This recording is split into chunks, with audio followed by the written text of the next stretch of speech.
আসসালামু আলাইকুম। আমি আমার ভিডিওর কমেন্টে দেখতেছি যে সবাই শুধুমাত্র Rajshahi city new of degree, Rajshahi city new of degree এই 3টা কলেজ নিয়ে সবাই একবারে পাগল হয়ে গেছে। আসলে তারা অবশ্য জানে না যে এই 3টা কলেজে মার্কস কত লাগে। তো আজকের আমার এই ভিডিওটা তোমরা দেখতে থাকো, তাহলে তোমরা বুঝতে পারবে এই 3টা কলেজের মার্কস কত লাগবে। ইন ডিটেলস সব কিছু তোমরা বুঝে যাবে। তো এখানে আমি দেখো সিলেক্ট করে রাখছি যে রাজশাহী এইচএসসি অ্যাডমিশন 2023। তো এখানে রাজশাহী কলেজের মার্কস যেটা, সেটা মার্কস তোমাকে রাজশাহী কলেজে অ্যাডমিশন নিতে হলে 1245 প্লাস মার্কস লাগবে, এমনকি 1260 পর্যন্ত বা 70 পর্যন্তও লাগতে পারে। এটা তাদের মানে ক্যান্ডিডেটের উপর নির্ভর করবে যে তারা কয়টা নেবে। যদি এখন দেখা গেল যদি ওরা 100 জন নেয়, সাপোজ 100 জনই যদি পাই হচ্ছে 1260 আর তুমি যদি পাও 1245, তাহলে কিন্তু তোমাকে কিন্তু তারা নেবে না। প্রথম 100 জনকে তারা বেছে নেবে যাদের মার্কস বেশি রয়েছে। তারপর পর্যায়ক্রমে যদি তাদের চাহিদা থাকে 1245 পর্যন্ত, 100 পূর্তে যতগুলো লাগে ততগুলো তারা নেবে। তাই বলে তোমরা এটা ভাবো না যে 100টা সিট খালি আছে। আর সে একটা উদাহরণ আমি তোমাদের বললাম এইভাবে। তো তোমরা যদি আমার ওই কয়টা সিট রয়েছে সায়েন্সের জন্য, কয়টা সিট আর্টসের জন্য, কয়টা সিটস এমনকি কমার্সের জন্য কয়টা সিট রয়েছে, এগুলো তোমরা যদি জানতে চাও তাহলে আমার আগের ভিডিওগুলো দেখে আসতে পারো। আমার ভিডিও দেওয়া আছে, আমরা ভিডিও সেকশন তোমরা চেক করলে সেগুলো পেয়ে যাবা যে কোন কলেজে কয়টা সিট রয়েছে। তারপরে same as new of degree, যেটা তোমরা নিউ ডিগ্রি নামে চেনো। তো এই নিউ ডিগ্রি কলেজের জন্য তোমাকে মার্কস পেতে হবে 1230 প্লাস সায়েন্সের জন্য, নট অনলি আর্টস, শুধুমাত্র সায়েন্সের জন্য এটা প্রযোজ্য যে 1245 প্লাস লাগবে। কেননা আমি সায়েন্সদের ক্ষেত্রে কেন এত জোর দিতেছি, কেননা সায়েন্স দিয়ে তোমাদের প্রাইভেট, কারণ এখন অলরেডি রাজশাহীর ভালো ভালো যে টিচারগুলো রয়েছে তো সবাই কিন্তু প্রাইভেট শুরু করে দিয়েছে। হ্যাঁ, তো আমরা গ্রাম থেকে উঠে আসার পর পরবর্তীতে যখন আসবো তো তাদের সঙ্গে আমরা কিন্তু পেরে উঠবো না, তারা খুব এগিয়ে যাবে। অলরেডি তাদের একটা চ্যাপ্টার প্রায় শেষ। তো তোমাদেরকে তাদের সঙ্গে পাল্লা দিতে হলে তোমাদেরকে কিন্তু এখনই রাজশাহীতে চলে আসতে হবে।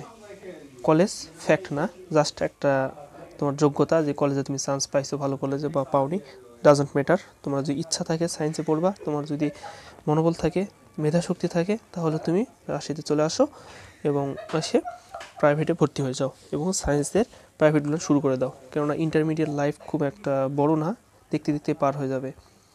তো তোমরা যদি রাজশাহীতে আসতে চাও অবশ্যই তোমরা আমাকে জানাও, আমি তোমাদের আমার সাধ্যমতো চেষ্টা করব। আর ভিডিও শেষে আমার যে phone number, personal ID, location সব কিছু আমি দিয়ে দেবো, তোমরা সেখান থেকে দেখে নিও।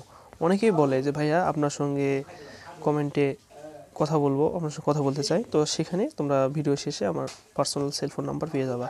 সেম অ্যাজ যেটা হচ্ছে সিটি কলেজ। তো সিটি কলেজ এটা ছেলেদের জন্য খুবই একটা মানে জনপ্রিয় একটা college, Rajshahi college, city college. খুব একটা ভালো কলেজ, সিটি কলেজে পড়তেছি আমি। আসলে সিটি কলেজের জন্য মার্কস লাগবে হচ্ছে 1207 প্লাস। তো অনেকেই আমাকে আবারও কমেন্ট করতেছে ভাইয়া 1100 পাইছি আমি সিটি কলেজে কি পাবো? আসলে এটা কি গ্যারান্টি দিয়ে বলা যাবে বলো যে তুমি সিটি কলেজে চান্স পাবে, রাজশাহী কলেজে চান্স পাবে, নিউ অফ ডিগ্রিতে চান্স পাবে? এটা কিন্তু কেউ তোমাকে গ্যারান্টি দিতে পারবে না। হ্যাঁ, বলতে পারবে সম্ভাবনা আছে, এই সম্ভাবনাটা দিতে পারবে, কিন্তু কেউ কিন্তু গ্যারান্টি দিতে পারবে না। তুমি যতই জিপিএ 5 পাও না কেন, সেক্ষেত্রেও লাভ হবে না। আবার জিপিএ 5 পেয়েও অনেকে গোল্ডেন পাইছে, তারপরেও কিন্তু চান্স হয় নাই। একটা টেকনিকে এই চয়েসের এগুলো ফলো করা লাগে, তাহলে খুব সহজেই মানে ভালো কলেজের মধ্যে চান্স পাওয়া যায়। আমি আগেরও ভিডিও দেখছি, আমার যে আগে ভিডিওগুলো রয়েছে তোমরা সেগুলো দেখে যদি কলেজ চয়েস দাও, ইনশাল্লাহ আমি আশা করব তোমরা একটু হলেও উপকৃত হবে। তো অনেকে আবার দেখা যায় যে বলে যে ভাইয়া আমি রাজশাহী কলেজে চান্স পেলাম না, সিটি কলেজে চান্স পেলাম না, নিউ অফ ডিগ্রি কলেজে চান্স পেলাম না, তাহলে মনে হয় আমি সায়েন্সে পড়ার যোগ্যতা নাই আমার। আসলে এটা ভুল কথা, আসলে এটা পুরোপুরি ভুল কথা। তোমরা এখনই রাজশাহীতে চলে আসো, এসে তোমরা তোমাদের প্রাইভেটটাকে গুছিয়ে নাও, অন্যদের থেকে এগিয়ে নাও। কেননা আমি যখন ভাইয়া সত্যি কথা বলতে আমিও কিন্তু গ্রামের একজন স্টুডেন্ট। আমি যখন রাজশাহীতে আসছি প্রথমে, আসার পর দেখতেছি যে তাদের সঙ্গে আমি পেরে উঠতেছি না। তাদের প্রায় অলরেডি 2টা চ্যাপ্টার শেষ, আর আমি একটা চ্যাপ্টার শুরু করছি। তাহলে বুঝে নাও তাহলে তারা কতটা এগিয়ে আছে। পরীক্ষার সময় যখন দেখবা যে তাদের কোর্স, আমার কোর্স শেষ, আর তারা কিন্তু রিভাইজ দিতেছে, আমার কোর্স কিন্তু এখনও শেষ হয় নাই, আর ওরা রিভাইজ দিতেছে, পরীক্ষার প্রস্তুতি নিতেছে, তাহলে দেখো কতটা তারা এগিয়ে। সো আমি বলবো তোমরা প্রাইভেটটা শুরু করে দাও। এটাই আমার মেন উদ্দেশ্য, যে তোমাদেরকে আমি যে ভুল করছিলাম এই ভুলটা যাতে তোমরা না করো, এই ভিডিওর উদ্দেশ্য হচ্ছে আমার এইটাই। তো কি বলবো, আর ভালো করে লেখাপড়া করো, টেনশন করো না।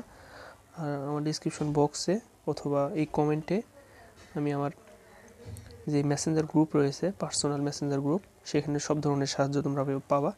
সেই পার্সোনাল গ্রুপের লিঙ্ক দিয়ে দেবো, তোমরা সেখানে চাইলে আমার সঙ্গে যোগাযোগ করবা, অথবা ফোন নাম্বারে তোমরা কন্ট্যাক্ট করতে পারো। তো দেখা হচ্ছে খুব তাড়াতাড়ি তোমাদের সঙ্গে। সেই সঙ্গে সঙ্গে সব ভালো থাকো, টেনশন করো না। Ready to study, always ready to study. Bye bye.